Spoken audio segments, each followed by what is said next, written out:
روزے سے رخصت کن لوگوں کو ہے؟ کون کون سے افراد روزہ چھوڑ سکتے ہیں؟ دیکھیں، جن خواتین کو مینسز شروع ہو جائیں ان پر تو روزہ رکھنا ان کے لیے تو جائز ہی نہیں ہے، بعد میں قضا کریں گی وہ۔ باقی دو قسم کے لوگوں کو اللہ نے اجازت دی ہے روزہ چھوڑنے کی، ایک بیمار اور ایک مسافر۔ مسافر میں شرط یہ ہے کہ جب سفر آپ مسافر بن چکے ہوں تو بننے کے بعد سحری کا وقت ختم ہوا ہو۔ جیسے کہ آپ نے کراچی سے ٹریولنگ کرنی ہے لاہور، ایک مثال دے رہا ہوں، یا امریکہ جا رہے ہیں آپ، مثال آدمی اچھی دے تو زیادہ اچھا ہے۔ جب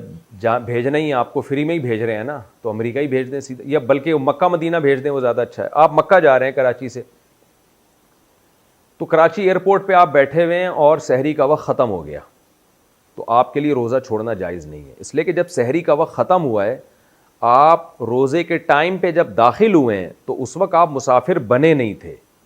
اس لیے اس وقت آپ روزہ نہیں چھوڑ سکتے، آپ کو روزہ رکھنا پڑے گا، جہاز میں کمپلیٹ کرنا پڑے گا اس روزے کو۔ لیکن جہاز اڑ چکا تھا، کراچی چھوڑ چکا ہے اور کراچی کی حدود سے نکل چکا ہے، اس دوران سحری کا وقت ختم ہو گیا، اب آپ مسافر بن چکے ہیں، تو یہ سحری کا وقت جو ختم ہو رہا ہے سفر کی حالت میں ہو رہا ہے، اس سفر میں آپ روزہ چھوڑ سکتے ہیں، آپ رکھ بھی سکتے ہیں، رکھنا زیادہ بہتر ہے، اور چھوڑ بھی سکتے ہیں آپ۔ تو پھر جو ہے آپ یعنی مقصد یہ ہے کہ سفر سے یہ والا سفر مراد ہے۔ پھر جب آپ کہیں جا کے اسٹے کریں گے سفر میں، اور آپ ٹریولنگ کر رہے ہیں، کم از کم 78 کلومیٹر دور جا رہے ہیں، آپ اپنے شہر کے مضافات سے بھی باہر 78 کلومیٹر دور جا رہے ہیں، تو اتنے لمبے سفر میں جب سحری کا وقت ختم ہوگا تو آپ روزہ چھوڑ سکتے ہیں، اور وہاں پہنچنے کے بعد اگر کسی شہر میں جب تک آپ 15 دن کے اسٹے کی نیت نہیں کرتے آپ کے لیے روزہ چھوڑنا جائز ہے۔ جہاں شہر میں آپ نے 15 دن کے اسٹے کی نیت کر لی تو پھر آپ روزہ نہیں چھوڑ سکتے۔ اچھا بھائی، روزے میں دانت سے خون نکل آئے تو کیا حکم ہے؟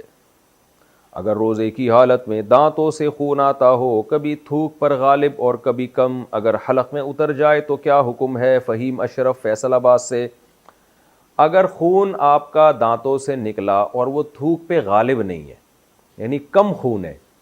کم خون کی علامت یہ کہ آپ نے جب تھوک پھینکا تو اس میں سرخی کم ہے، تھوک غالب ہے، تو ایسے تھوک کو نگلنے سے روزہ نہیں ٹوٹتا۔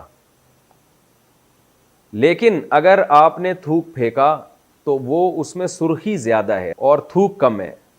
تو اس کا مطلب خون غالب آ گیا ہے،